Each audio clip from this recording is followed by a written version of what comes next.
안녕하세요. 네. 자, 먼저 간단하게 오리엔테이션을 하고 수업을 진행을 할게요.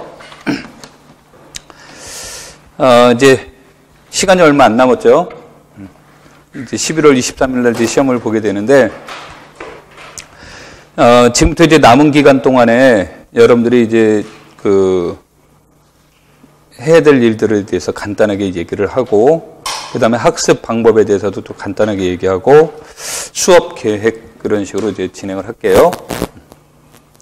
하여튼간 지금부터 중요한 거는 이제 체력인데, 체력 관리를 굉장히 잘 하셔야 되고, 그 다음에 이제 뭐 틈틈이 운동하기 힘들다 그러면 반드시 스트레칭이라도 이렇게 하고, 하는 형태가 이제 굉장히 중요하니까 체력 관리를 이제 잘 하셔야 되고.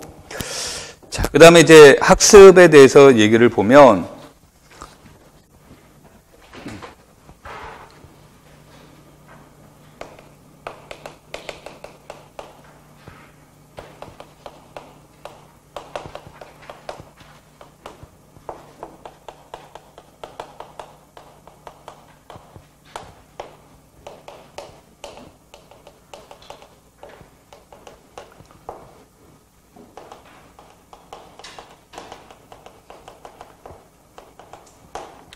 교사임용 시험에서 합격을 좌우할 수 있는 세 과목을 보라면 이제 저 세 과목이 합격, 불합격을 좌지우지할 이제 주요 과목에 해당이 되겠죠.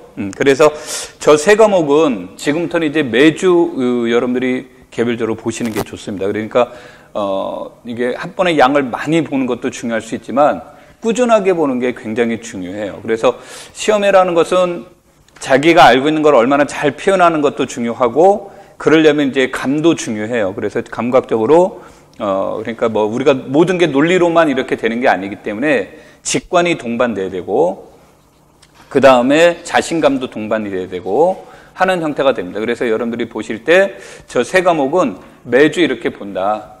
이렇게 이제 보시면 되겠고, 특히 이제, 교과 경론 같은 경우는 이제 언어적 표현이 이제 우리가 이제 전공하고는 좀 달리 익숙하지 않기 때문에 저거는 이제 여러분들이 매일 이제 제일 좋은 방법은 매일 아침에 일어나든지 아니면 저녁 때 자기 전이라든지, 그래서 제일 좋은 방법은 30분에서 1시간, 이제 지금은 1시간 정도가 좋긴 하겠지만 30분에서 1시간 정도 보는 거예요. 그러니까 그냥 계속 책을 보는 거예요.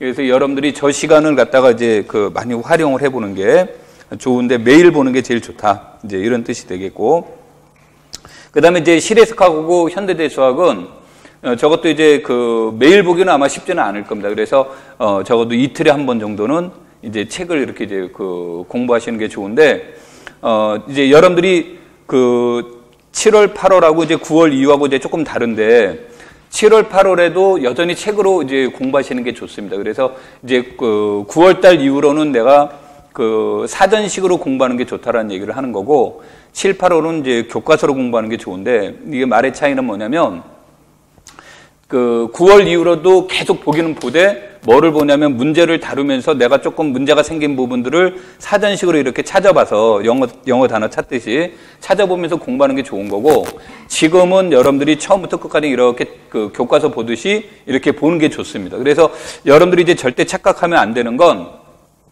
지금쯤 뭐 현대대수학과 해석하고는 전부 다 한 번 내지 두 번 이상 봤겠죠. 이제 이렇게 봤으면 이제 뭐가 되냐면, 책을 읽다 보면 어떤 경우가 이제 발생되냐면, 책을 읽어도 내 거 같지가 않을 때가 있어요. 말 잘못. 내 거 같지 않을 때가 있는 게 아니라 너무 자연스럽게 넘어갈 때가 있어요. 너무 자연스럽게 넘어갈 때가 있다는 말이 뭐냐면, 이거를 딱 봤는데 감동이 없죠. 뭐 이거 알아. 정리? 이것도 알아. 알아. 넘어가다 보면 책은 보긴 본 거예요.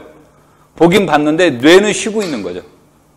그래서 여러분들이 이제 책을 보실 때 가능한 한 이제 책을, 깨끗한 책을 보는 게 좋습니다.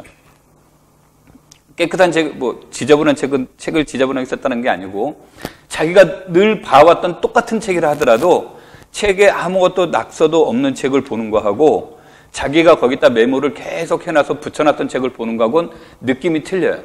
그러면 메모를 해놨던 거를 보게 되면 어떤 현상이 일어나게 되냐면, 이거를 딱 보면서 메모지를 읽게 되기 때문에 거기에 대해서는 깊은 고민을 안 해요. 그래서 쉽게 넘어가 버려요.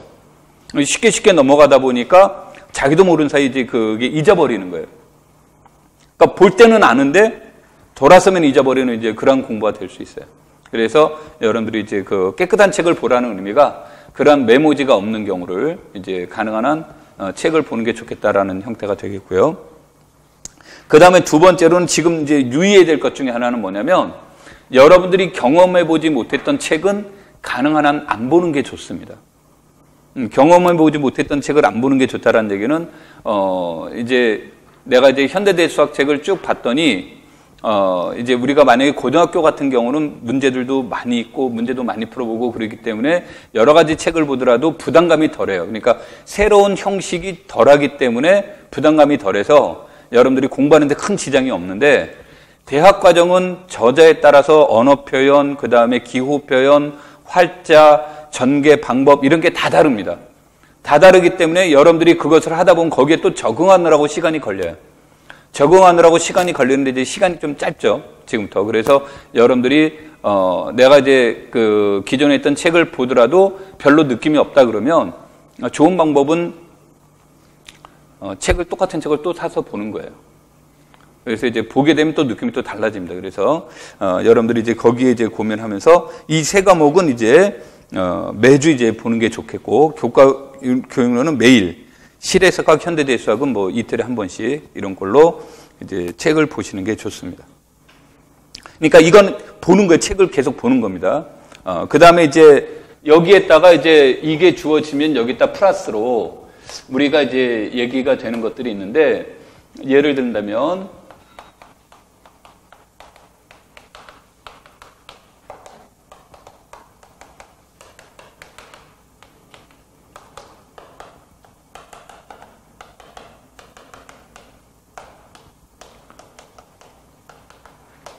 여기는 건 세 문항 이상이 되는 거고, 이 과목들은 전부 다 두 문항씩 출제가 됐었습니다. 그러니까 내용이 쉽고 어렵고의 문제가 아니라 문항 수가 많다라는 것은 이제 점수가 많은 거죠. 점수 비중이 높은 거기 때문에 높은 비중에 있는 문제들은, 그러니까 이 말은 이제 주기적으로 보는 게 이쪽이 제일 빨리 봐야 되고, 그 다음에 이제 주기가 이제 이것이 이제 텀이, 그 다음에 형태가 되고, 그 다음에 이제 우리가 나오는 것이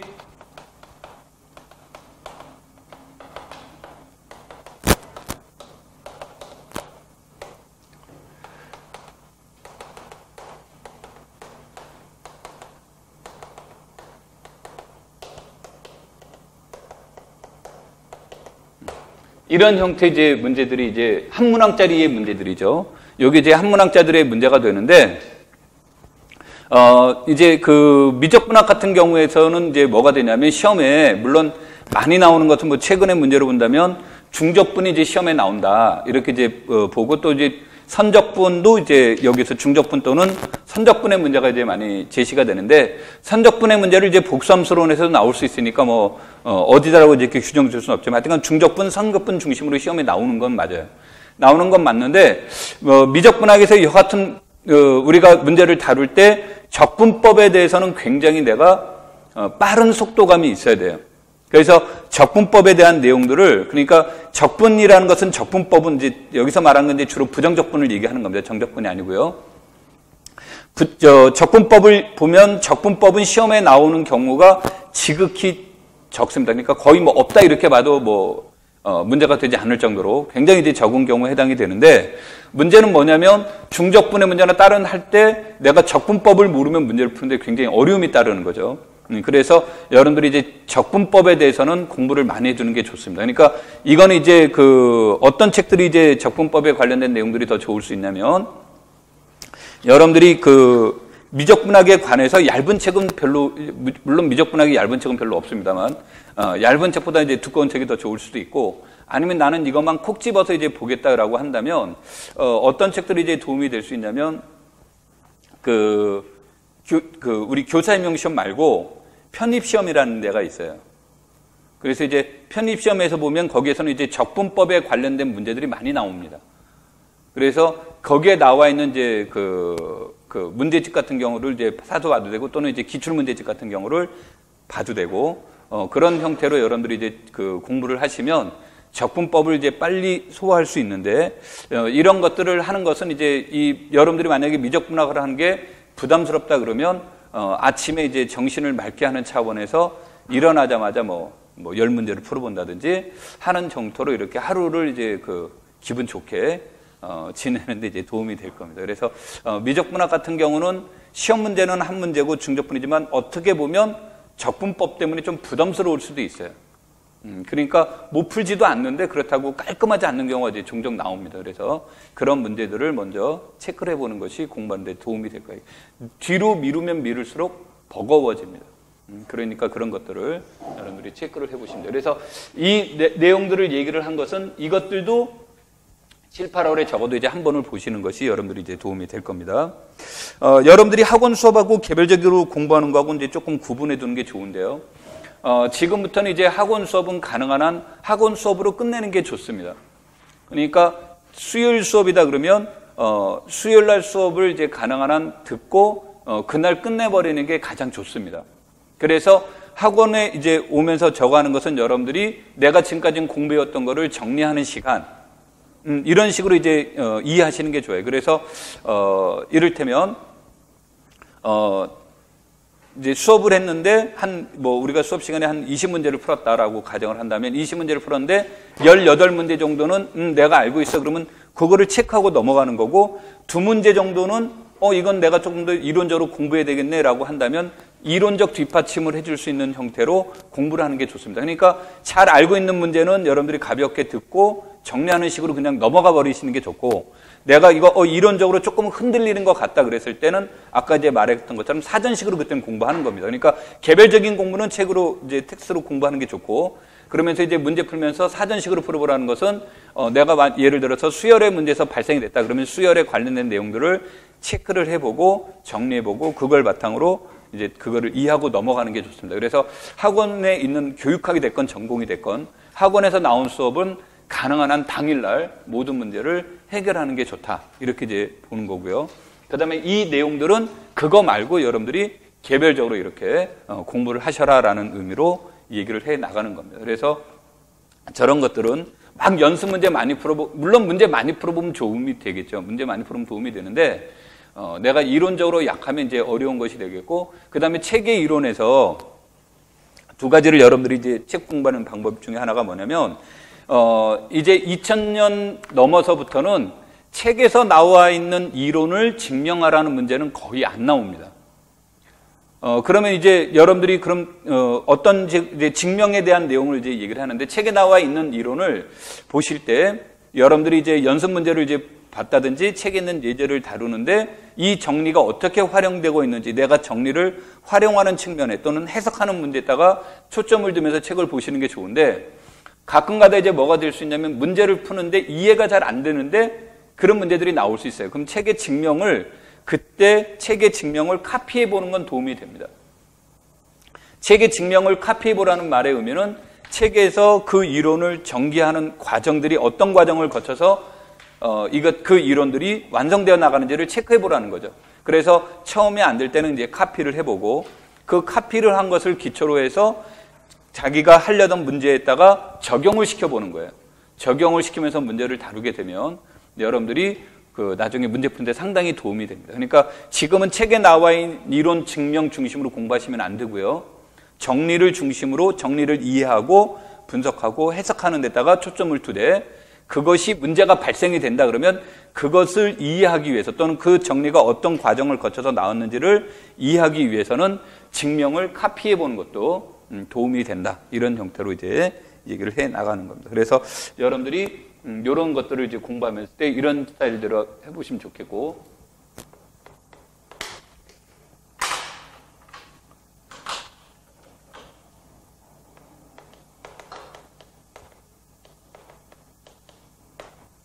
목표에 대해서 이제 얘기를 해보면요. 우리 애가 지금 재수하고 있는데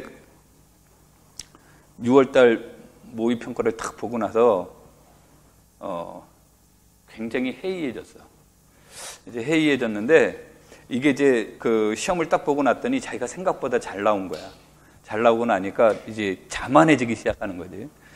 그래서 내가 이제 얼마 안 남았으니까 수도승 생활을 하면 어떻겠니라고 얘기를 했더니 이미 하고 있어요. 이미 하고 있기는 뭐 수도승이 그렇게 맨날 먹고 집에만 오면 하는 게 뭐냐면 먹을 거 달라고 하고. 내가 이제 이 얘기를 하는 것은 뭐냐면 지금부터의 시간은 둘 중에 하나인 경우가 되게 많아요. 하나는 좀 지치기 시작하는 겁니다. 이제 지치기 시작하다 보니까 손을 딱 놓고 싶을 때가 있어요. 놓고 싶을 때가 있는데 여하튼 끝까지는 가는 게 이기는 거예요.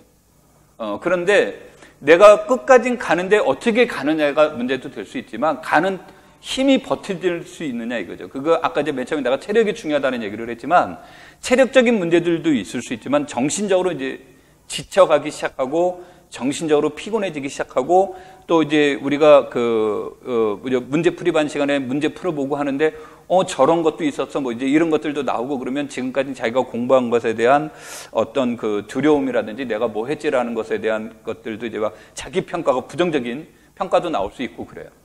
여러 가지들이 이제 막 지금 복합적으로 나올 수 있어서 내가 이거를 시험 때까지 긴장감을 유지해 줄 수 있는 건 뭐냐. 이제 그런 거예요. 그래서 그런 것들에는 아까도 이제 물론 체력이 없으면 안 됩니다. 아무리 전부 우리가 정신력 그러지만 체력이 없으면 정신력이라는 것은 받쳐줄 수가 없어요. 그래서 근본적으로 체력도 가져야 되겠지만 두 번째로는 뭐냐면 내가 목표가 무엇인지가 다시 한번 고민을 해보고 목표를 정확하게 설정을 해놔야 돼요. 그러니까 우리가 이제 사람들이 피상적으로 이렇게 하는 경우가 뭐냐면 교사 되고 싶다. 나 간절합니다. 다 간절하고 다 교사 되고 싶어요. 근데 그게 얼마나 나한테 늘 인지하고 있고 내가 긴장하면서 그거를 공부할 수 있느냐. 그것에 대한 목표 설정이 분명하냐 불분명하냐의 차이예요. 그래서 여기에서는 내가 어떤 목표점을 잡아둬야 학습하는 목표가 이게 성공적으로 이루어질 수가 있어요. 그러니까 여기서 뭐 나는 오늘은 뭐 수열 공부하고 내일은 뭐 함수의 극한 공부 이런 목표 의식을 말하는 게 아니라 내가 지금 남은 동안에 교사로서 내가 왜 교사가 되고 싶은지 이런 것들에 대한 내용들도 좀 추상적으로 이렇게 생각하시지 말고 구체적으로 그 다음에 나의 가능하면 간절함이 묻어날 수 있는 그런 것들을 잘 정리해 두는 게 좋고 그 다음에 좀 유치하지만 가끔 살다 보면 유치한 게 필요할 때가 있어요. 그러니까 유치하지만 뭐 이런 것을 갖다가 적어놓고 괜히 이런 걸 딱 적어놓는데 여기다 뭐 필승하고 빨간 걸 필승하고 탁 이런다고 필승되는 거 아닙니다. 그래서 자기가 이제 그 어떤 목표 지향적이라는 것들을 잘 드러날 수 있는 것들을 이렇게 잘 적어놓는 게 좋아요. 눈에 잘 띄게. 그러니까 지금부터는 남이 볼까 두려워요. 우리는 이제 지금은 남이 볼까 두려워. 남들도 쳐다보지도 않아요. 관심도 안 갖고. 지나가다, 쟤 조금 특이하게 생겼네. 뭐 이렇게 이제 얘기할 수 있죠. 쟤는 저런 것도 붙여 막 이럴 수는 있지만 그것 가지고 그 사람을 평가하거나 할 그런 여력도 없고 관심도 없어요. 그러니까 오직 자기만 보고 가는 거예요. 자기만 보고 이렇게 그거 붙여놨다고 남한테 이렇게 피해 주는 거 아니니까. 그래서 그런 것들을 갖다가 정리해보고 자기가 혹시 방향점을 잃지 않도록 할 수 있는 그런 그 목표 설정점 등을 잘 정리해 두는 것도 도움이 됩니다. 그러니까 물론 유치하죠. 지금 우리가 나이가 한두 살도 아니고 그렇기는 하지만 필요에 따라서 유치한 것도 도움이 됩니다. 그래서 그런 것들을 여러분들이 잘 설정을 이렇게 이제 해주는 게 좋고 이제 아까 내가 뭐 우리의 그 흉보면서 얘기했지만 수도승 생활 얘기를 했는데 뭐가 되냐면 사람마다 관심도가 조금씩 다르죠. 근데 뭐 내가 이제 가끔 이제 보면 휴대폰을 많이 만지는데 휴대폰을 보는데 이제 그 집사람하고 이제 카페를 갔는데 둘이 딱 앉아서 얘기를 하는데 젊은 연인들이 되게 좀 많더라고. 그래서 우리도 저럴 때가 있었는데 그러면서 탁 쳐다보고 있는데 옛날하고 다른 건 뭐냐면 옛날에는 그 데이트를 하면 다정다감한 막 그 뭔가 막 불꽃이 튀고 막 그런 게 있는데 지금은 딱 갔더니 불꽃은 웬걸 전부 다 휴대폰을 다 만져. 둘이 얘기를 하는데 뭐 처음에는 이제 음식 나오면 사진 찍기 바쁘고 그다음부터는 이제 휴대폰 가지고 얘기하더라고. 그러다가 한두 마디 툭 던지고 다시 휴대폰 보고 뭐 어떤 경우는 둘이 앉아서 나란히 게임하고 있고 그러면서 왜 만나지 이제 이런 느낌을 이제 들을 때가 많는데 내가 이제 이 얘기를 하는 건 뭐 무슨 예미로 이제 얘기를 한 거냐면 내가 그 게임을 한다든지 아니면 유튜브를 요즘은 이제 유튜브가 문제죠. 이제 문제는 뭐냐면 내가 유튜브를 보면서 관심이 없다는 게 되게 가끔가다 두려움이 있는데, 뭐가 되냐면 이제 그런 것들이 그 나오는 것에 너무 이제 자기가 나는 지금 내가 할 수 있는 내가 지금의 즐거움은 이거밖에 없는데 이거라도 꾸준히 해야지라고 하는 것은 보통 그런 것은 빠지는 경향이 많죠. 그러니까 뭐 내가 정신력이 약해서 빠지는 게 아니라 거기는 이제 빠져들게 돼 있거든. 그러니까 빠져들게 되어 있는데 이렇게 하다 보면 공부하는데 1시간 반 공부하면 어떻게 됩니까? 집중하게 되면 안 아픈 곳이 없죠. 머리끝부터 발끝까지. 근데 자기가 뭐 게임을 1시간 반 하고 나면 어떻습니까? 근데 시간 가는 줄을 모르는 거죠. 그래서 지금부터의 이제 이런 내용들에 대해서는 가능하면 진짜 그 금단현상이 일어날 수도 있겠지만, 금단현상이 일어날 수도 있겠지만, 가능한 한 그런 것들을 자기가 딱딱 끊어두는 게 좋다, 지금은. 그러니까 그런 것들에 대해서 이제 그 잔상들 수 있고, 특히 뭐 내가 술을 못해서 그런지는 잘 모르겠으나, 이제 음주라든지 이런 경우는 이제, 가능한 한 자제하는 게 좋습니다. 그러니까 뭐가 되냐면, 저녁 때 피곤하고 그러니까 야, 오늘 이제 맥주 한잔 하자 그러면서 탁 맥주를 하고 참 좋기는 합니다. 인간답게 살기도 하고. 근데 지금부터는 우리는 인간이 아닌 거예요. 무슨 말인지 이해됩니까? 우리 스스로 인간이기를 거부하는 겁니다. 그래서 지금 뭐 인맥 쌓고 친구들 관계도 그렇고 뭐 지금은 그럴 시기는 아니다 그런 얘기죠. 지금부터는. 그래서 가능한 한 자기가 왜 그러냐면 이제 여러분들이 이제 벌써 나이가 이제 20대가들이 이제 이렇게 넘어섰기 때문에 생각하는 것들이 많아져요. 10대 때하고 생각하는 게 틀리죠. 20대 때가 되면 자기가 생각해야 될 게 너무 많아지고 신경 쓸 일이 늘어나는 거예요. 근데 늘어나기 때문에 늘어난다라는 것은 집중을 못하니까 집중이 분산되는 경향들이 이제 발생이 돼요. 그래서 지금부터는 가능한 한 분산시키지 말고 한쪽에 이렇게 몰아놓는 거고, 그 대신 내가 너무 힘들다, 내가 정신적으로 너무 힘들고 그럴 땐 제일 좋은 건 산책 같은 거 하는 게 좋습니다. 이 노량진 산책하시지 말고 한강이나 또는 이제 여기 조금만 가면 남산도 있어요. 그런 데 가서 이렇게 맑은 공기도 마시지만 기분도 되게 거기 갔다 오면 개운해집니다. 한낮에 가서 뭐 열사병, 일사병 이거 하시지 말고. 그래서 이런 것들을 여러분들이 이렇게 하면 공부하면서 자기가 너무 스트레스를 받으면 그걸로 이렇게 살짝 푸는 게 더 좋습니다. 그런 걸 이제 푸는 게 좋고, 아까도 얘기했지만 내가 좀 중독성이 될 수 있다든지 내가 신경을 쓰는 일이 발생이 된다든지 하는 형태는 가능한 한 안 하는 게 좋습니다. 그래서 여러분들한테 권하는 건 뭐 수도승 생활처럼 진짜 내가 수도승 생활을 해본 적은 없습니다만 그 조용한 절에 가서 이렇게 하라는 의미가 아니니까 여러분들이 생활하시면서 가능한 한 내가 그 주변에서 공부 이외에 학습할 이외에 신경 쓸 일들은 가능한 한 차단하고 이렇게 지내라. 그래서 여러분들 중에 결혼하신 분 혹시 있는지 모르겠는데 예전에 그 조교 중에 결혼한 친구가 있었어요. 나이는 나보다 3살 어렸는데 애는 우리 집 애보다 꼭 거기도 둘인데 1살씩 많아.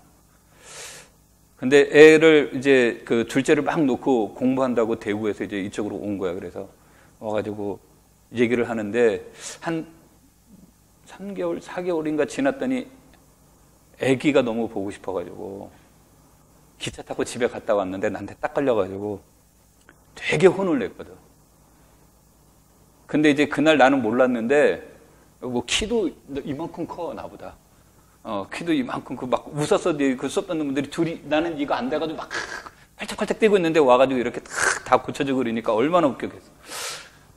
막 그 등치도 있고 이제 그 친구가 저 술집 가가지고 저 훌쩍훌쩍 울었다고 얘기를 하더라고. 얼마나 자기가 그 아기가 보고 싶어서 갔다 왔는데 그거 잠깐 보고 왔다고 그렇게 혼을 냈냐고. 다행히 그 선생님은 이제 그에 붙었는데 지금도 이제 한 10몇 년이 10년, 15년 이렇게 지났는데 지금도 1년에 한 4-5번 이상 연락을 하고 지내. 근데 그 선생님은 몰라도 그 선생님 사모님은 늘 내가 콜하면 무조건 달려도 아무 말 안 한대. 은인이라고. 그렇게 혼을 냈다고. 근데 지금은 혼을 내려면 내가 체력이 딸려가지고 혼을 못 내는데, 그때는 좀 체력이 있어서 막 혼을 내고 그랬는데, 내가 이 얘기를 하는 건 뭐냐면, 자기 내용에 대해서 얼마나 그런 것들에 대해서 애절하고 뭐 하겠어요. 진짜 보고 싶고 그래요. 여러분들이 이제 결혼 안 한 분들은 잘 모르겠지만, 같이 있으면 귀찮고, 안 보면 보고 싶은 게 애새끼야. 이제 그런 상황인데, 이제 그러고 갔단 말이야. 근데 그런 것들도 이제 내가 막 뭐라고 얘기하고 했던 것들 중에 하나는 가능한 한, 차단시켜놔라요. 자기가 집중할 수 있는 것만 해라. 욕 먹을 일 있으면 다 욕 먹고, 시험 끝나고 울고 싶으면 그때 울고, 시험 끝나고 화내고 싶은 일 있으면 그때 화내고, 그때까지 참으면서 가봐라요. 그리고 내가 정신적으로 너무 힘들면 진짜 그러니까 자연을 느끼라는 얘기는 뭐 술 깼더니 뭐 숙취가 이런 거 없다라는 거죠. 그런 것들은. 그러면서 이제 그런 것으로 자기가 이제 넘어갈 수 있는 그런 형태로 해나가는. 그래서 그런 것들을 보고, 그 다음에, 이제 뭐 여러분들은 TV 시청 같은 거 잘 안 하시죠? 가능하면 하지 마십시오.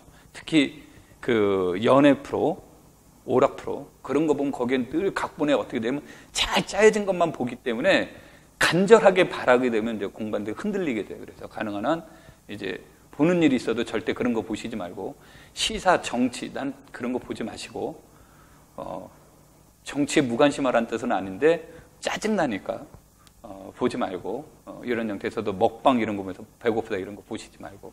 그럼 볼 게 뭐 있어요? 없죠. 그러니까 가능한 한 여러분들 그런 거 하시지 말고 자기 생활을 하라, 그런 얘기가 됩니다. 이해되시겠습니까? 그래서 공부 이제 마지막 때까지는 그렇게 된다. 그래서 지금은 내가 성인이다라고 생각하지 마세요. 내가 이만큼 성인인데 내 인생 내가 알아서 가요. 이제 물론 여러분들 인생 자기가 책임지는 거지만, 가능한 한 이제 그런데 너무 의식하시지 말고, 그냥 나는 교사가 되기 위해서 가는 이제 마지막 길이다라고 생각을 하시고, 거기서 이제 집중하면서 공부를 하시는 게 제일 좋습니다. 자, 그 다음에 이제 수업에 대해서 간단하게 얘기를 하겠습니다. 전체적인 이제 내용은, 이제 수업은 어떤 식으로 이제 얘기를 할 거냐면요. 내가 6월까지는 스터디를 하고, 스터디가 끝나면 자료를 받고 이렇게 얘기를 했는데, 7월부터는 스터디는 이제 내가 여러분들한테 이렇게 이제 하면 이렇게 짤 수는 있는데, 스터디를 한 다음에 여러분이 제시한 것을 내가 받아서 피드백은 못 해줘요. 그러니까, 내가 여러분들이 스터디 하는 동안에는 내가 연구실에서 기다리고 있다가, 여러분들이 스터디 끝나고 나서 그것에 대해서 질문하면 내가 질문 받고까지는 되는데, 여러분들이 이제 이거를 갖다 답안 작성을 한 거, 풀이한 것을 봐주는 시간은 이제 지금부터는 못 합니다. 그 대신 이제 지금부터는 이제 어떤 식으로 넘어갈 거냐면, 다음 주부터 수업이 끝나게 되면 전주에서 학습했던 내용들 있죠. 그러니까 전주에서 배웠던 내용, 그 다음에 그 주의 일부 내용, 이런 것들이 해서 모의평가를 이렇게 보게 될 겁니다. 그래서 모의평가라는 말보다는 형성보다는 좀 셉니다만, 이제 형성평가 개념으로 이제 매주 평가를 할 겁니다. 문항수는 그때그때 달라지겠지만 4에서 6문항 정도로 이렇게 생각하고 있습니다. 그래서 이걸 이제 보게 될 거고요. 그 다음에 이게 보면 약 내가 한 40분 정도의 시간으로 이제 모의평가를 하게 될 겁니다. 모의평가를 하게 되면 이제 모의평가를 한 다음에 그것은 이제 시험지는 물론 여러분이 갖고 답안지를 제출을 합니다. 이제 실제 그 답안지하고 똑같은 형식으로. 그래서 답안지를 제출을 하게 되고, 그 다음에 이 형성평가가 끝나게 되고, 답안지 제출이 이루어진 다음에 내가 여러분한테 해설을 할 겁니다. 해설을 하게 될 거고, 해설은 대략 한 20분에서 30분 정도 해설을 할 겁니다. 그래서 그 해설을 하고, 그 다음에 여러분들이 낸 거는 내가 채점을 한 다음에 여러분들에게 그 다음 주에 이렇게 돌려주는 형식으로 이렇게 이제 수업이 진행이 될 겁니다. 그러니까 그 다음에 이제 아까 이제 스터디 문제로 이제 간단히 넘어가서 이제 보시면 이 지금 나간 문제를 수업 시간에 다 하지는 못합니다. 그러니까 이 문제 중에는 내가 이제 작년에 썼던 문제, 뭐 올해 했던 문제, 여러 가지 문제들이 이 안에 같이 들어가 있어요. 이 문제들 중에 들어가는 것들은 뭐냐면, 요 문제는 좀 그렇고, 하여튼간 뭐 복습도 해볼 수 있고, 하는 이런 데 이제 도움이 되는 문제다라고 이제 판단이 됐기 때문에, 그런 문제들을 이제 거기다 하고, 새로운 문제를 갖다 여기다 이제 추가하는 형식으로 이제 수업이 진행이 될 겁니다. 그러니까, 그러면서 여기에 나와 있는 것들 중에서 해설이 있는 게 있고, 해설이 없는 게 있을 겁니다. 그러면 해설이 없는 거는 100% 수업을 하고요. 해설이 있는 경우에는 수업하지 않고 넘어가는 경우가 이제 있을 겁니다. 그러면 그 문제들은 여러분들이 이제 자동적으로 이건 우리 다음에 이제 스터디할 때 스터디 자료로 활용하라고 그랬구나. 그러니까 뭐 제일 좋은 방법은 이거예요. 그냥 오늘 수업이 수요일이죠. 그럼 수요일이면 오늘 수업한 거, 오늘 그냥 집에 가지 말고 우리 남은 문제 여기서 마무리하고 갑시다. 그래서 이제 마무리하고 이제 가는 형태. 목요일은 목요일날, 그러니까 뭐 몰아서 이렇게 하지 말고 그날 그러면 1시간 내외 아마 다 끝나버릴 겁니다. 그럼 이제 그거 가지고 다시 한번 이제 스터디 해보고 또 체크를 해보고 하면서 그날 공부한 거를 다 피드백을 해버리는 거죠. 그런 형태로 이렇게 이제 넘어가게 될 형식으로 이제 넘어가게 될 겁니다. 그 다음에 해설이 나와 있기는 한데 뭐 조금 그 이해가 잘 안 되다든지 그런 형태가 있으면 이제 나한테 내가 아까도 얘기했지만 연구실에 있으니까 나한테 이제 그 SOS를 치면 내가 와서 그 피드백에 이제 동참을 할 겁니다. 그래서 그런 식으로 여러분들이 수업을 진행을 하면 될 거예요. 그 다음에 이제 우리가 이제 수업을 할 때는 여기에서 이제 그 형태가 미적분학을 이제 우리가 그 여기에서 적분 파트가 나오면 적분 파트를 한 다음에 여기에서 미적분학에서 나오는 중적분, 선적분, 적분법 중심으로 수업을 할 겁니다.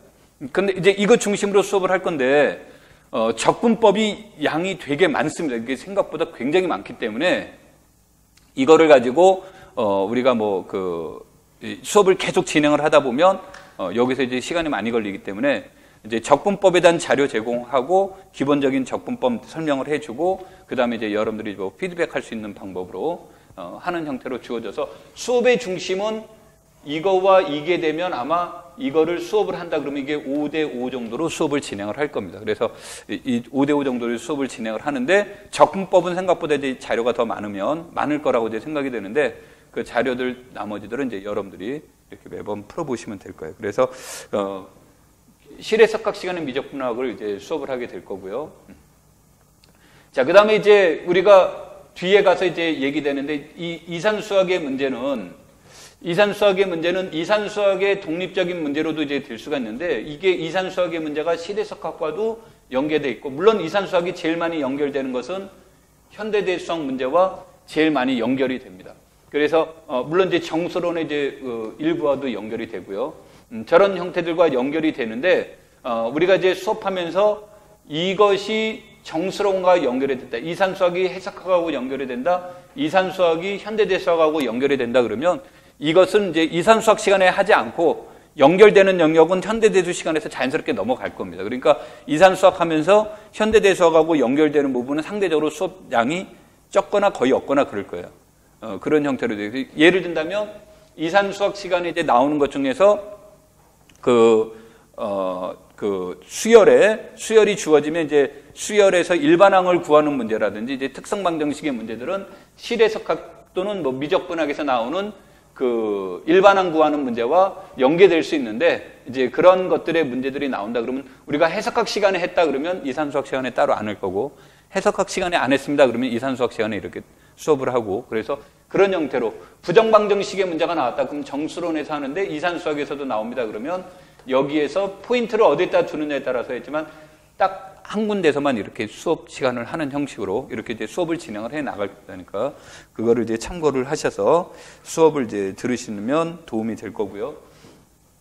그 다음에 이번에는 이제 조금 수업에 대해서 위상수학하고 실외석학하고 연결성이 굉장히 많습니다. 그래서 내가 이제 보통 실외석학 한 다음에 복수함수론을 수업을 많이 하는데 이번에는 이제 실외석학 끝나고 위상수학으로 이렇게 넘어가고 복수함수론으로 이렇게 수업을 진행을 할 겁니다. 그래서 그런 것들과 이제 연결을 시켜서 여러분들이 이제 보시면 될 거예요. 그래서 이제 우리가 수요일날 수업은 내가 실외석학, 위상수학, 복수함수학, 확률통계, 미분기하학을 목요일 날은 정수론, 선형대 수학, 미적, 현대대 수학, 이산 수학을 이렇게 이제 수업을 이제 진행을 할 겁니다. 이렇게 이제 진행을 하게 될 텐데, 그 내용들은 이제 우리가 이제 수업 시간은 이제 조금 들락날락 할 수 있겠지만, 아마 수요일 날은, 첫 주를 제외한 수요일 날은 아마 5시 이전에 수업이 끝나는 일은 없을 겁니다. 그러니까 5시 전에 수업이 끝나는 일은 없을 테니까 아마 5시 반에서 6시 사이에 끝날 날이 아마 가장 많을 겁니다. 그러니까 그때쯤 이제 수업이 끝날 것 같으니까 여러분들이 수업을 들으면서 그때는 이제 뭐 혹시 내가 일이 있다, 뭐 다른 스터디를 잡는다 이런 형태가 있으면 절대 그 시간에는 잡지 마십시오. 그래서 그와 같은 형태로 수업을 진행을 할 테니까 얘기를 하시고, 그 다음에 한 3주, 4주가 지나게 되면 이제 여러분들의 성적이 어느 정도 이제 축적이 되면 그때부터는 이제 개인적으로는 이제 나는 매주 하지만 여러분들은 개인적으로는 2주에 한 번 정도 이렇게 이제 계속 상담을 할 겁니다. 상담을 하면서 이제 뭐가 될 수 있냐면 그 답안지 작성하는 것에 이제 문제도 있을 수 있고, 그 다음에 상담할 때는 여러분들한테 이제 미리 얘기를 하지만 개인적으로 내가 혹시 이렇게 좀 싫은 소리를 한다든지 안 좋은 얘기를 했다고 해서 개인적인 인격 모독을 하지는 않습니다. 그러니까 내가 뭐 그럴 주제도 있지 않지만 절대 인격 모독하지 않습니다. 인격 모독하지 않으니까 혹시 들으면서 이거 좀 나가 좀 서운한 얘기인데 이런 게 있더라도 그렇게 하고, 혹시 인격 모독이 느꼈다라고 한다면 나한테 얘기하지 마십시오. 그냥 혼자 삼키세요.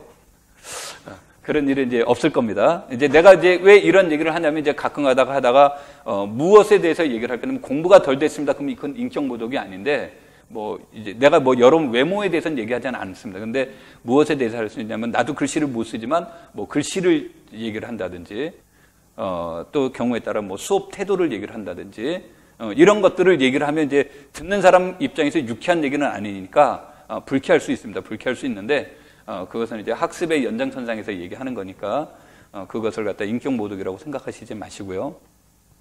무슨 말인지 이해되겠죠?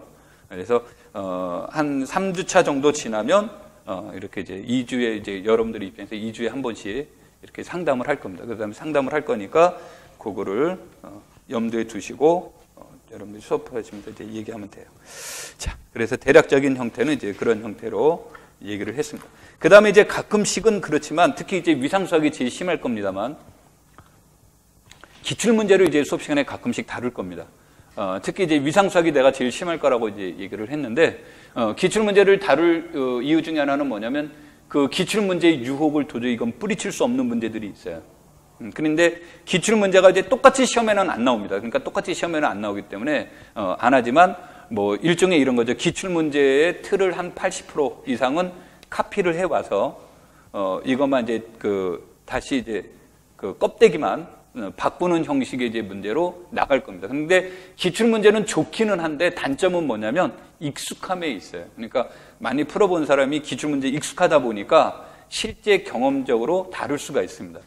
그런데 위상수학 같은 경우는 아마 그 기출문제가 굉장히 도움이 돼서 기출문제를 갖다 이제 다른 형식으로 이제 질문을 많이 던질 겁니다. 그래서 수업하면서 가끔씩 기출문제가 나오는데 위상수학은 상당 부분을 갖다가 많이 이거를 이제 빌려와서 수업을 진행을 할 테니까 이걸 참고로 보시면 될 거예요. 자, 오리엔테이션은 여기까지 하고요. 자, 그 다음에 이제 수업에 대해서 얘기를 하면 오늘 이제 해석학 자료가 나갔죠. 해석학 자료가 나갔는데 보시면 이제 우리 2페이지를 볼까요? 2페이지에 보면 내용 정리라고 이렇게 나와 있죠. 이제 이 내용 정리라고 나와 있는 거는 이제 무엇 때문에 여기다 이거를 적어놨냐면 여러분들한테 꼭 알아야 될 기본적인 그 내용들, 그래서 결과만 따다다닥 써놨습니다. 결과만 써놨는데 여러분들이 이제 참고해 둘 필요가 있습니다라는 의미가 되겠고, 두 번째로는 이거는 매주 들고 다니십시오. 그러니까 어떤 식으로 이제 수업을 할 거냐면 예를 들어서 오늘 이제 먼저 실수의 완비성이다 그러면 실수의 완비성을 프린트물이 이제 보시면 4페이지까지에 걸쳐서 나와 있죠. 그렇죠? 그런데 이거를 칠판에 일일이 쓰면서 수업하게 되면 수업 진행이 안 돼요. 그렇다고 또 안 하고 넘어가자니 좀 찜찜함이 있고요. 그래서 이 부분들을 아주 중요한 거 아니면 읽고 넘어갈 겁니다. 경우에 따라서는 알지 이렇게 하고도 넘어갈 겁니다. 제목만 읽고 그런데 이제 그런 것들을 한번 하고 다시 이제 문제 풀어보고 하는 형태로 되는데 이게 이제 해석하기에 관련된 내용들이 여기에 먼저 다 들어가 있어요. 그러니까 다음 주에는 이 자료가 안 나가는 겁니다. 문제만 나가는 거고. 그러다 보니까 이제 여러분들이 이걸 매주 들고 다녀야 수업하는데 이제 나는 읽고 있는데 자기는 이제 자료가 없으면 아무래도 수업하는데 좀 불편한 점이 있을 수 있겠죠. 그래서 그런 것들을 염두에 두고 수업을 진행을 할 때 이제 할 테니까 그러면서 가볍게 눈으로라도 가볍게 이제 내용을 정리해보자라는 차원에서 이 내용이 들어가는 겁니다. 그러니까 그것 때문에 매주 뭐 무거워요. 이거 너무 무거워서 못 들고 다니겠는데 그럼 내 연구실에 갖다 놓으십시오. 내 연구실에 갖다 놓으면 되는데 단 내가 관리는 잘 못합니다. 그러니까 분실에 대한 책임은 지지 않습니다. 자, 농담이었고요. 자, 2페이지부터 시작하도록 하죠.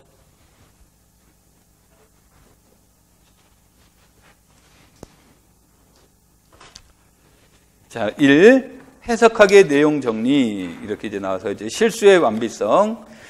우리가 이제 정리 1.1에서 보시면, 실수 A가 0이라는 말의 뜻은 우리가 이제 이것을 대수적인 입장에서 본다면, 실수체의 입장에서 보면 A가 0이라는 얘기는 모든 실수 R에 대해서 R 더하기 A가 R이 되면 A는 뭐가 된다요? 0이 되는 거죠. 그러니까 거기서 이제 그 대수적인 입장에서 0의 의미는 덧셈의 항등원을 지칭하는 거죠. 그 다음에 순서 입장에서 본다면 A가 0이라는 것은 A는 0보다 적거나 같고 A는 0보다 크거나 같으면 그러한 A는 뭐밖에 없다? 0밖에 없더라는 논리로 이제 사용이 되는 거죠. 그 다음에 이제 우리가 제일 많이 쓰는 것이 이제 그 실해석학에서는 거리 개념인데, 거리 개념에서 본다면 어떤 양수보다도 절대값이 적으면,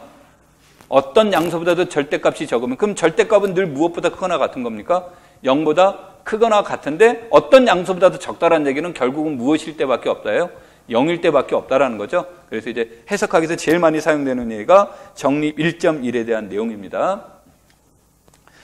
자, 그 얘기를 이제 1.2에서는 그래서 두 실수 A, B가 같다라는 말은 두 값의 차가 0이라는 얘기를 얘기해 주는 거니까 A-B의 절대값이 어떤 양의 실수보다도 적다라는 뜻으로 이제 설명을 하는 거고요. 그 다음에 이제 상한과 하한에 대한 내용은 위로 6개일 때 그것을 이제 위로 6개가 될 때, 즉 상계라는 말이 나오고 상계 중에서 가장 작은 상계를 우리는 무엇이라고 한다? 최소 상계 또는 상한 이런 표현을 쓴 거죠. 하계 중에서 가장 큰 것을 최대 하계 또는 하한이라는 말로 표현이 되는 거죠. 상한에 대한 내용이 이제 주어지면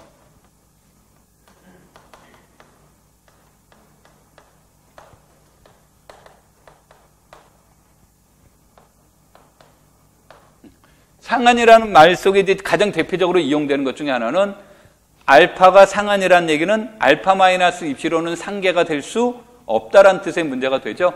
그래서 여기에서는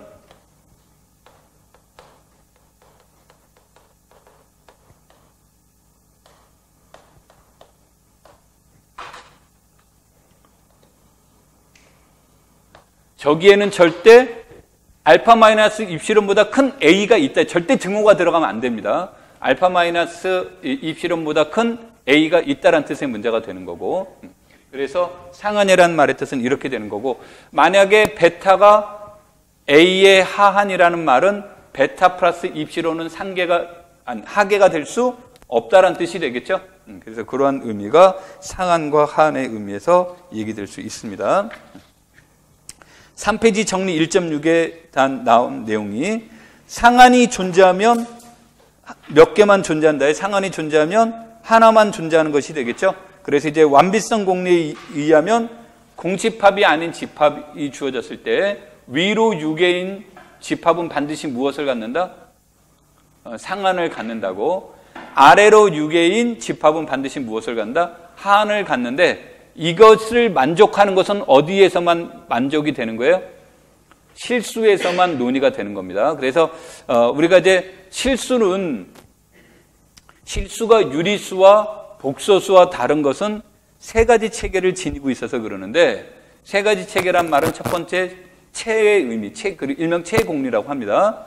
두 번째, 순서공리. 세 번째,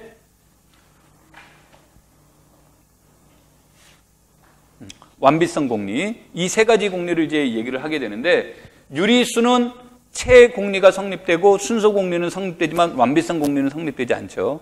그 다음에 복소수는 체공리 성립되고 완비성 공리는 성립이 되지만 무엇은 논의가 안 되냐면 무엇이 논의가 안 된다요? 순서 공리가 이제 성립이 되지 않죠. 그래서 우리가 덧셈, 뺄셈, 곱셈, 나눗셈, 일명 사칙연산이라고 하죠. 그거. 그 다음에 거리, 순서를 자유롭게 쓸 수 있는 건 무엇만 있다? 실수에서만 논의가 된다죠. 그래서 우리가 이제 완비성 공리할 때 이것도 반드시 어디에서 실수에서 논의하는 형태의 문제가 되는 겁니다. 자, 완비성 공리를 이제 논의할 때 정리 1.8에서 이제 보시면 x가 위로 6개가 아니면 상하는 플러스 무한대다. 아래로 6개가 아니면 하하는 마이너스 무한대라고 쓰는데 이건 뭐 거의 우리 뭐 쓸 일은 별로 없습니다만 이제 그런 의미가 되겠고요.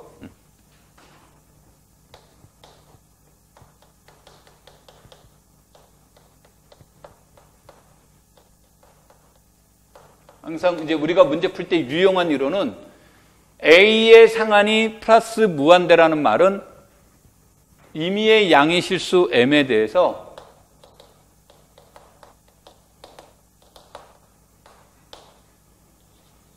M보다 더 큰 무엇이 반드시 존재할 때 실수 A가 집합 A 안에 존재하게 되면 A의 상한은 무엇이 된다? 플러스 무한대다. 또 A의 하한이 마이너스 무한대라는 얘기는 임의의 양의 실수 M에 대해서 마이너스 M보다 작은 원소가 존재한다. 이제 그런 뜻으로 번역이 되겠죠. 그래서 문제 풀 때 유용한 표현 방법들이니까 이런 것들은 이제 기억하시면 되겠고. 그 다음에 당구장 표시를 보시면 이용은 안 되지만 이론적으로는 뭐냐면 공집합의 상하는 마이너스 무한대가 되겠고 공집합의 하한은 플러스 무한대가 됩니다. 쓸 일은 없지만 이제 그런 의미로 표현이 되겠고요. 그 다음에 이제 그 밑에 있는 당구장 표시에서 보시면 A와 B가 공집합이 아닌 실수 아래 부분 집합이라고 할 때 A와 B가 위로 6개인 집합이면 상한이 존재한다죠. 그럼 A 플러스 B도 상한이 존재하고 A 플러스 B의 상한은 각각의 상한의 합과 같다가 되겠고 아래로 6개인 경우에는 A 플러스 B의 하한은 각각의 하한의 합과 뭐다? 같게 되더라 이런 뜻이 되겠죠. 그 다음에 A와 B의 합집합의 상한은 각각의 상한의 맥시멈과 같고 A와 B의 합집합의 하한은 각각의 하한의 미니멈과 뭐다? 같습니다라는 뜻이 되겠죠. 그 다음에 여기서 중요한 것은 A와 B가 6개인 양의 실수들의 모임일 때 이때 곱하기 문제에서 집합 A와 집합 B에 있는 원소의 곱으로 이루어진 집합 C도 위로 6개가 되고 이때 상한은 각각의 상한의 무엇과 같다? 곱과 같습니다라는 말의 뜻으로 이루어져 있다 이런 뜻이 되겠죠. 그 다음에 정리 1.9에서 보시면 이제 우리가 아르키메데스의 성질이 나오죠. 그럼 모든 양의 실수 X에 대해서 양의 실수라고 안 해도 되지만 모든 양의 실수 X에 대해서 그 X보다 큰 자연수는 반드시 존재한다가 되겠죠. 그래서 그거를 우리가 재표현한 게 뭐냐면 양의 실수 X에 대해서 모든 NX는 그러니까 X와 Y의 관계에서 NX가 Y보다 큰 자연수에는 반드시 존재합니다가 되겠고 이 말은 임의의 양의 실수보다 작은 자연수분의 일은 반드시 뭐다? 자연수 N이 존재합니다가 이제 아르키메데스의 정리의 대표적인 모델이 되겠죠.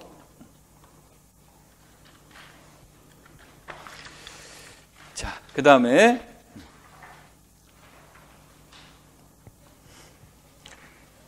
정리 1.13과 따름 정리 1.13에서 보시면 실수의 이제 여기서는 유리수의 조밀성, 조밀성 이렇게 있지만 일명 이제 1.13과 1.14를 합쳐서 실수의 조밀성이라고 하는데 이미 서로 다른 두 수 사이에는 반드시 유리수도 있고 무리수도 있다가 되겠죠. 그래서 이 조밀성의 의미가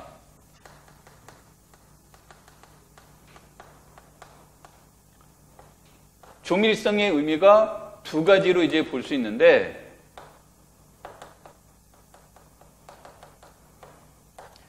A가 유리수이면 A의 직전자와 직후자는 존재하지 않는다라는 의미가 되는 거고, 이 A가 유리수 대신에 무리수로 놓아도 직전자와 무엇은 존재하지 않는다? 직후자는 존재하지 않습니다라는 뜻이 되겠죠? 그럼 이것을 실수로 확장이 되면 실수에서는 직전자와 직후자가 존재하지 않습니다가 되는데, 정수 경우는 n의 직전자는 n-1이고 직후자는 n+1이라는 직전 직후자가 존재한다죠. 근데 유리수, 무리수, 실수는 그런 것이 존재하지 않습니다. 이 뜻이 되겠죠. 그 다음에 이제 두 번째로는 무엇에 대한 문제로 주어지냐면,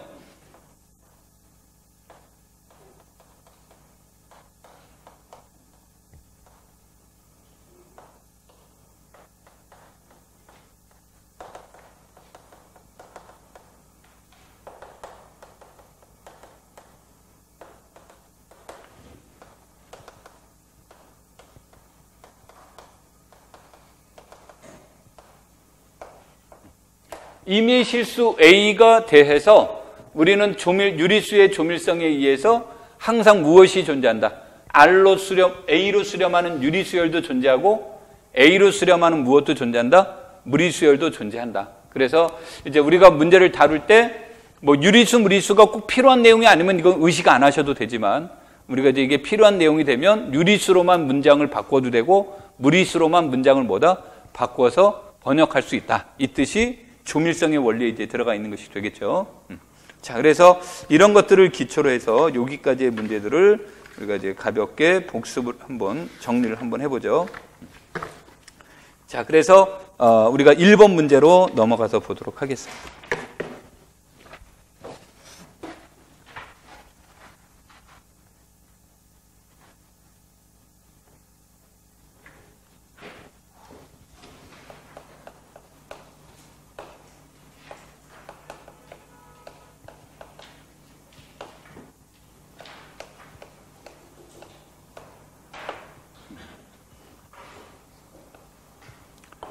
A를 루트 2보다 작은 유리수들의 모임이라고 놓자, 이렇게 얘기를 해주면, 첫 번째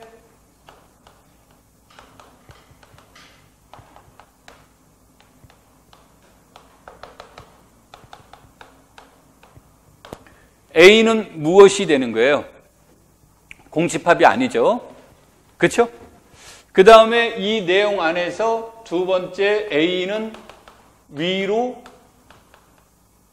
6이라는 내용이 되겠죠. 그래서 항상 이제 문제 풀 때 우리가 위로 6개인 집합은 상한이 존재한다, 완비성 공집이다, 이 말을 할 때 꼭 조심해야 될 것은 공집합이 아닌 위로 6개인 집합은, 이런 말들이 나오는 거죠.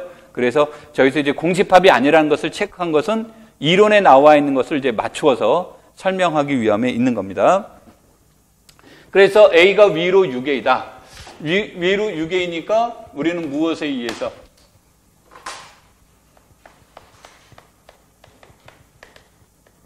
완비성 공리에 의해서 무엇이 존재합니까?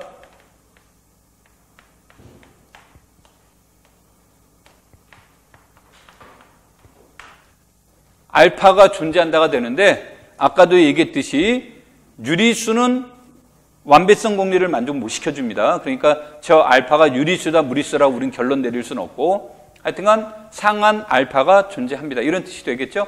자, 그런데 이 문구에서 보시면 루트 2는 A의 무엇이에요?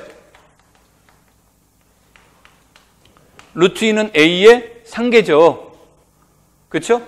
루트 2는 여기에 있는 루트 2는 A 속에 있는 모든 원소는 루트 2보다 적다고 그랬으니까 루트 2는 A의 상계이기 때문에 알파와 루트 2의 관계는 이런 관계에 있습니다라고 논의해 줄 수 있다가 되겠죠?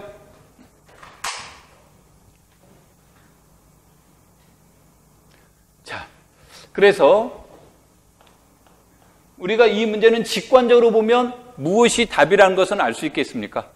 루트 2가 답이라는 것은 이제 알 수 있겠는데, 여기에다가 답안제 이렇게 쓸 수는 없죠. 딱 봐도 루트 2가 상한이네요. 뭐 이렇게 쓸 수는 없잖아요. 그렇죠?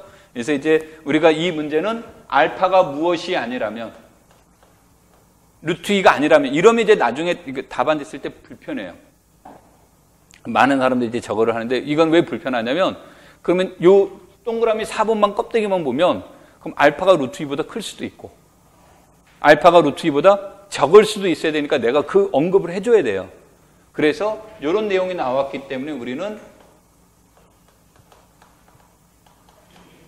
알파가 루트 2가 아니라는 말은 알파가 무엇보다 적다란 뜻이 되는 거예요. 루트 2보다 적다란 뜻이 되겠죠? 그러면 이거라고 가정하면 무엇에 의해서?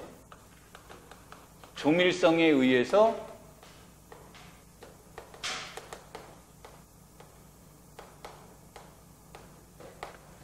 알파보다는 크고 루트 2보다 작은 유리수 무엇이 존재합니까? R이 존재하죠. 그러면 이때 이 R은 어디의 소속이에요? A의 소속인 거죠? 그렇죠? 루트 2보다 작은 유리수들은 전부 다 A의 원소니까. 그래서 이것은 무엇에 위배된다요? 알파가 무엇이라는 것에 A의 상한이라는 사실이 위배가 되는 거죠? 그래서 얘는 이제 모순이기 때문에 따라서 이렇게 이제 답안지를 작성을 해 나가는 겁니다. 되겠죠?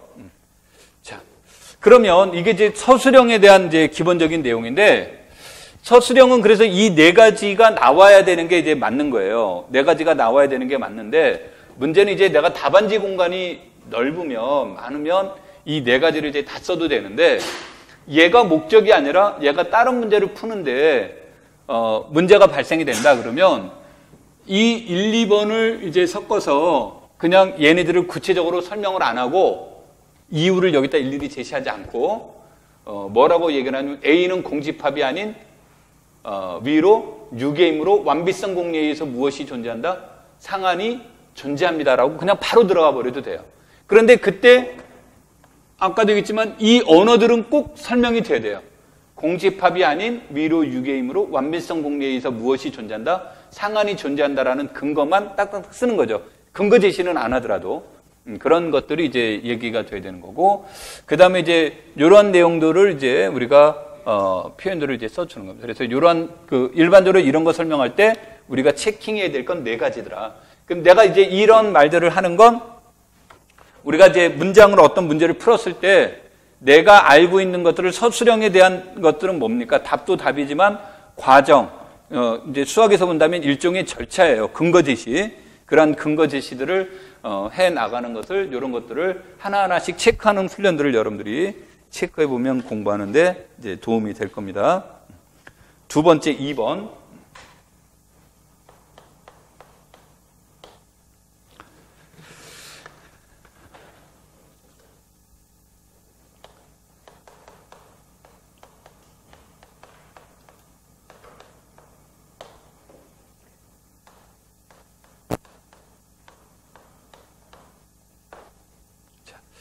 이렇게 주어지면,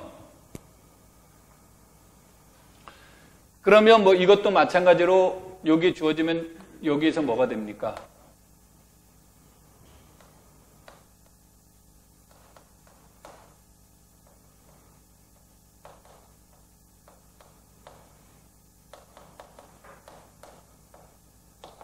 그럼 뭐 얘를 이 내용상으로 놓는다면 x1, 얘는 꼭 이렇게 된다는 규칙은 없어요. 이를테면 이제 이런 형태로 이제 표현될 수 있다가 되겠죠. 그래서 이런 것들이 되니까 얘는 절대 무슨 집합 아니다요? 공집합이 아니라고 이렇게 주어지면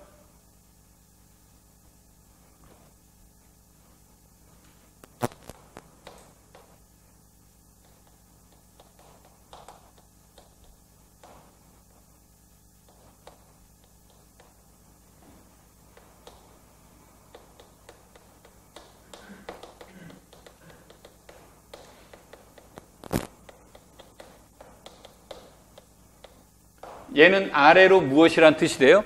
6개인 집합이란 얘기죠? 아래로 6개인 집합이니까 완비성 공리에 의해서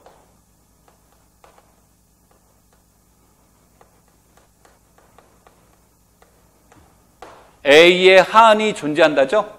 A의 하한이 존재한다는데 강조를 하는 겁니다. 어디에 있다요? 실수에 존재합니다. 이제 이런 뜻으로 얘기가 되는 겁니다. 자, 그래서 이런 형태가 이제 주어지게 되는데, 그러면 이제 요게 주어지는데, 그러면 이 세 번째로는 그렇다면 베타는 무엇보다 크거나 같습니까? 베타는 0보다 크거나 같다죠. 왜냐하면 0은 아래로, 아까도 했지만 0은 뭐가 됩니까? 하계니까 0보다 크거나 같다인데, 여기에서 우리가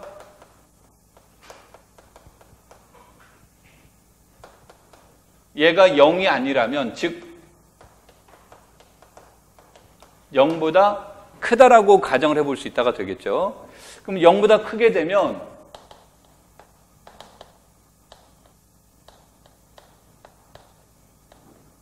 아르키메데스 정리에 의해서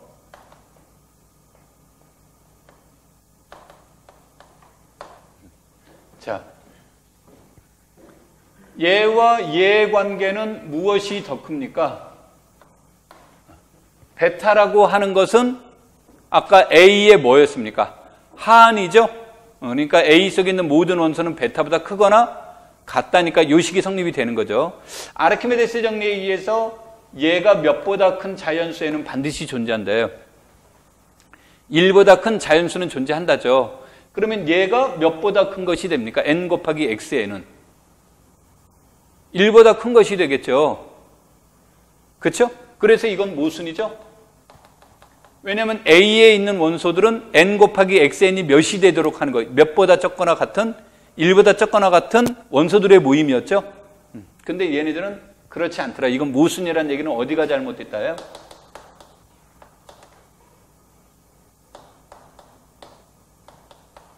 그래서 이것의 하한은 무엇이 될 수밖에 없다? 0이 될 수밖에 없습니다의 문제가 되겠죠. 근데 이제 이 문제는 이런 걸 논의할 때 꼭 아까도 얘기했듯이 포인트가 요거예요, 요거. 이것에서 증명하고 요구하는 내용이 이런 거를 이제 체크해달라는 것의 뜻이 되는 거예요. 모순을 유도하는 거. 그래서 이러한 근거들을 이제 어떻게 마련해 주느냐가 이러한 증명을 할 때 중요한 요소가 됩니다. 그게 이제 우리가 실수의 기본 정리를 이용해서 문제들을 다루는 겁니다. 자, 그래서 좀만 쉬었다 본격적으로 수열부터 수업이 이제 이루어지도록 하겠습니다.